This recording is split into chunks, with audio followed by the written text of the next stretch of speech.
இந்த கோயில் நகரம் என்ற இந்த காஞ்சிபுரத்தை ஊழல் நகரமா மாத்தின பெருமை மதிப்பிற்குரிய அக்கா மேயர் அவர்களே சாரும். குற்றச்சாட்டு வேணாம், குற்றச்சாட்டு வேணாம், குற்றச்சாட்டு அடுத்த சுற்று.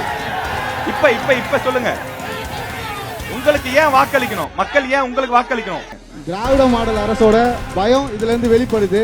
என்ன பேசுறது கூட இந்த வினோத், இங்க பாருங்க, உங்க நேரத்தை வீணடிக்கிறீங்க. உங்களுடைய நேரம் வீணடிக்கப்படுது. அது கருத்துல கொள்ளுங்க. மக்கள் ஏன் டிவி கேட்க ஓட்டு போடணும்? அதுக்கு பதில் சொல்லுங்க. தமிழ்நாடு அரசியல் களத்திற்கு புதிதாக வந்திருக்கக்கூடிய தமிழக வெற்றி கழகம் திரு விஜய் அவர்கள் சார்பிலே, தலைவருடைய சார்பிலே அவர் ஒன்றிய கழக செயலாளர் வினோத்குமார் இங்கே வந்திருக்கின்றார். திரு வினோத்குமார், நீங்க சொல்லுங்க, தமிழ்நாடு அரசியல் களத்துக்கு புதிது நீங்க, தொடர்ந்து அதாவது பாத்தீங்கன்னா நாம் தமிழர் கட்சியை தொடர்ந்து உங்களுக்கான வாய்ப்பு. இப்ப நீங்க தமிழக வெற்றி கழகம் இந்த காஞ்சிபுரத்துல 3 தொகுதிகள் இருக்கக்கூடிய நிலையில உங்களுடைய சட்டமன்ற உறுப்பினர்களை ஏன் மக்கள் தேர்வு செய்யணும்? விஜய் அவர்களுக்கு தமிழ்நாட்டு மக்கள், காஞ்சிபுரத்து மக்கள் ஏன் ஓட்டு போடணும்? உங்களுடைய சுற்று. இந்த மண்ணின் மைந்தர் பேரறிஞர் அண்ணாவிற்கு முதல் வணக்கம். தமிழக வெற்றி கழகத்தின் கொள்கை தலைவர்களுக்கு புகழ் வணக்கம். எங்களைப் போல நிறையவரை அடையாளப்படுத்திக் கொண்டிருக்கும் கழக தலைவர்களுக்கு என் உயிர் கலந்த வணக்கம். மற்றும் எனக்கு இந்த வாய்ப்பை ஏற்படுத்தி கொடுத்த மாவட்ட கழக செயலாளருக்கும், மேடையில் வீட்டிற்கும் பெரியவர்களுக்கும் மற்றும் வருகை தந்திருக்கும் அனைவருக்கும் என் முதற்கண் வணக்கத்தையும் நன்றியும் தெரிவித்துக் கொண்டு, இந்த நியூஸ் தமிழ் தேர்தல் பயணம் மாஸ் பொலிட்டிக்கல், இது தேர்தல் பொது தேர்தல், தமிழக சட்டமன்ற தேர்தல் பொது தேர்தலை முன்னிட்டு 2026க்கான 4 முனை போட்டிக்காக 4 கட்சி பிரதிநிதிகளை கூட்டிருக்கீங்க. ஆனா தமிழக களத்து நிலவரம் படி பாத்தீங்கன்னா, தமிழக களத்துல பாத்தீங்கன்னா 2 பேருக்கு மட்டும்தான் போட்டியே. அது தாவேகா மற்றும் திமுகவுக்கு மட்டும்தான். அதே போல பாத்தீங்கன்னா, இது ஏன் நாங்க இங்க என்ன செய்வோம் நீங்க கேக்குறீங்க. காஞ்சிபுரத்தை எடுத்துக்கிட்டீங்கன்னா, நீங்க சொன்னீங்க ஒரு சில சிறப்புலாம், பட்டுக்கு பேர் போனது கோயில் நகரம். இந்த கோயில் நகரம் என்ற இந்த காஞ்சிபுரத்தை ஊழல் நகரமா மாத்தின பெருமை மதிப்பிற்குரிய அக்கா மேயர் அவர்களே சாரும். இல்ல குற்றச்சாட்டு வேணாம். நம்ம ஏற்கனவே சொன்ன அடுத்த ரவுண்ட் உங்களுக்கு வாய்ப்பு தரும், அது சரியா இருக்காது. இது குற்றச்சாட்டு வேணாம். குற்றச்சாட்டு வெவ்வேறு சுற்றுகள் இருக்கு, அந்த அடுத்த சுற்றுகள்ல போலாம். தமிழ்நாட்டு மக்கள், காஞ்சிபுரத்து மக்கள் தமிழக வெற்றி கழகத்துக்கு ஏன் ஓட்டு போடணும்? விசில் சின்னத்துக்கு ஏன் ஓட்டு போடணும்? அதை பத்தி சொல்லுங்க. ஊழல் குற்றச்சாட்டு வேணாம், குற்றச்சாட்டு அடுத்த சுற்று. இப்ப சொல்லுங்க, உங்களுக்கு ஏன் வாக்களிக்கணும்? மக்கள் ஏன் உங்களுக்கு வாக்களிக்கணும்? நெறியாளர் வேண்டுகோள் படியே அமைதி. உங்க சார்பில் மேயர் இருக்காங்க, அவங்க பதில் சொல்லுவாங்க. அவங்க வாய்ப்பு போதுமான அளவு கொடுக்கப்படும். தயவு செய்து அமைதியா இருங்க. சார், இங்க பாருங்க, இது குற்றம் சாட்டுவதற்கான சுற்று இல்ல. நீங்க குற்றச்சாட்டு வைக்கலாம், அது தனியா வாய்ப்பு தரும். தொண்டர்கள் அமைதியா இருக்கணும். மேடம், நீங்க கொஞ்சம் அமைதிப்படுத்துங்க. இல்ல நீங்க இருக்கிறீங்க, அதுக்குதான் நீங்க இருக்கிறீங்க. நீங்க பேசலாம், உங்களுக்கான வாய்ப்பு தரப்படும். நான் சொல்றேன். சார், ஒரு நிமிஷம் அமைதியா இருங்க. உங்க சார்பில் பேசதான் மேயர் மேடம் இருக்காங்க, புள்ளிவரங்களோட இருக்காங்க, அவங்க பதில் சொல்லுவாங்க. பாருங்க, குற்றச்சாட்டு வேணாம், நேரடியா உங்களுக்கு ஏன் மக்கள் வாய்ப்பு தரணும், அதை பத்தி பேசுங்க. திரு வினோத், பேசுங்க. திராவிட மாடல் அரசோட பயம் இதுல இருந்து வெளிப்படுது. என்ன பேசுறது கூட இந்த வினோத், இங்க பாருங்க, உங்க நேரத்தை வீணடிக்கிறீங்க. உங்களுக்கு நியூஸ் தமிழ் தேர்தல் களம் ஒரு அருமையான வாய்ப்பு கொடுத்திருக்கு. நீங்க இதை பிரச்சார களமா பயன்படுத்திக்கலாம். வினோத், நான் சொல்றது ஒரு நிமிஷம் கேளுங்க. நீங்க இதை ஒரு பிரச்சார களமா பயன்படுத்திக்கலாம். உங்களுக்கான வாய்ப்பை சரியா பயன்படுத்திக்கோங்க. உங்களுடைய நேரம் வீணடிக்கப்படுது. அது கருத்துல கொள்ளுங்க.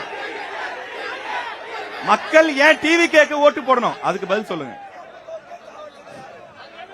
மக்கள் பாத்தீங்கன்னா தினந்தோறும் என்ன பிரச்சனை இருக்கு, நீங்க வந்தா என்ன சரி செய்வீங்க, அது சொல்லுங்க. காஞ்சிபுரத்தை பொறுத்த வரைக்கும் பாத்தீங்கன்னா, நெசவாளர்களோட பிரச்சனை பெருமளவுல இருக்கு. ஆண்ட கட்சியும் ஒரு சில விஷயம். பேசுங்க. அமைதி. வினோத், நீங்க கேப் விடாதீங்க, தொடர்ந்து பேசுங்க. நெசவாளர் நிகழ்ச்சி ரொம்ப சீரா போனோம். இது யார் பெரிய கட்சி, யார் பெரியவங்க, அதுக்கான வாய்ப்பு இல்லை. இது தொண்டர்கள் தொடர்ந்து முழக்கமிட்டீங்கன்னா சரியா இருக்காது. அமைதியா இருங்க. நம்ம கழக தோழர்கள் எல்லாரும் கொஞ்சம் அமைதியா இருங்க. அமைதியா இருங்க.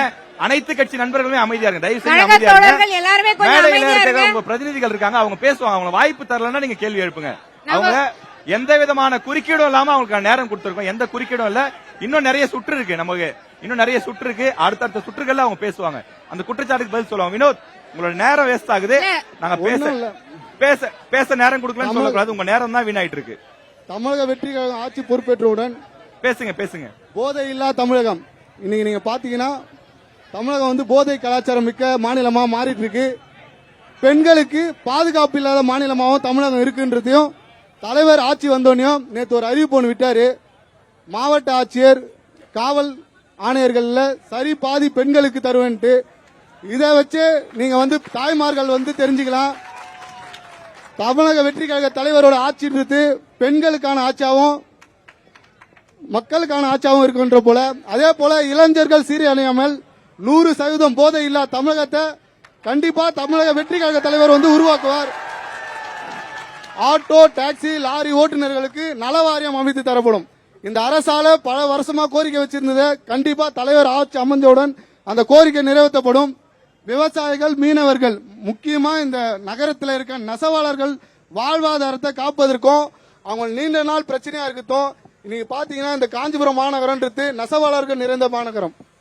இங்க பாத்தீங்கன்னா ஏகப்பட்ட நெசவாளர்கள் இந்த நகரத்தை சார்ந்து இந்த தொழிலை சார்ந்து தான் இருந்தாங்க. இன்னைக்கு பாத்தீங்கன்னா அந்த நெசவு தொழில்ன்றது பாத்தீங்கன்னா முழுமையா அவங்களோட வாழ்வாதாரம் பாதிக்கப்பட்டு அவங்க அந்த நெசவு தொழிலை கைவிட்டு வாழ்வாதாரத்துக்கு இன்னைக்கு கையேந்த மத்தவங்க கையில கையேந்த வேண்டிய நிலைமையில இருக்காங்க. ஒரு காலத்துல சொல்லுவாங்க கால் ஆட்டின்னு சாப்பிட்டவங்க தான் நெசவாளர்னு. இன்னைக்கு அப்படியாப்பட்டவங்க மத்தவங்க கையில கையேந்த நிலைமையில இந்த திராவிட அரசு வச்சிருக்கின்றது நிதர்சனமான உண்மை. நெசவாளர்கள் பக்கமும் அதே போல பரந்தூர்ல திராவிட மாடல் ஆட்சியில இப்போ வந்து வள்ளலார் மாநாடு நடத்தினாங்க. அனைத்துலக வள்ளலார் மாநாடு. அதை நடத்துறதுக்கு திராவிட அரசுக்கு எந்த அருகதையும் இல்லைன்றத இங்க சொல்றோம். ஓகே வினோத், ஓகே அடுத்த ரவுண்ட்ல பேசலாம். நிறைவு பெற்றது. முதல் சுற்று நிறைவு பெற்றது. பார்வையாளர் நண்பர்களுக்கு ஒரு வேண்டுகோள். உங்க கட்சி சார்பில் பேசுவதற்கு பிரதிநிதிகள் இருக்காங்க. அவங்க அடுத்து பேசுவாங்க. மேயர் அவர்கள் அடுத்து பேச போறாங்க. திமுக சார்பில் அடுத்ததாக மேயர் அவர்கள் பேச போறாங்க. நியூஸ் தமிழுடைய இந்த தேர்தல் பயணம் பொலிட்டிக்கல் மாஸ் நிகழ்ச்சி ஒரு வெற்றி நிகழ்ச்சியா மாறணும் அப்படின்னா அங்க இருக்கக்கூடிய பார்வையாளர்கள் தொடர்ந்து ஒத்துழைப்பு தரணும்னு கேட்டுக்கிறோம். இந்த நடைமுறையை பொறுத்த வரைக்கும் பாத்தீங்கன்னா இந்தியாவிலேயே இப்படி ஒரு நடைமுறை கிடையாது. மேலை நாடுகள்ல, அமெரிக்கா போன்ற நாடுகள்ல மட்டும்தான் நீங்க இந்த மாதிரியான ஒரு நடைமுறையை பார்க்க முடியும். ஒவ்வொரு கட்சி சார்பிலையும் போட்டியிடக்கூடிய வேட்பாளர்கள், அந்த கட்சியினுடைய பிரதிநிதிகள் வந்து ஒரு மேடையில நின்று நேருக்கு நேராக விவாதம் செய்து கொள்ளக்கூடிய ஒரு முக்கியமான நிகழ்ச்சி இது. உங்களுடைய ஒத்துழைப்பு மிக மிக அவசியம். ஒத்துழைப்புக்கு நன்றி.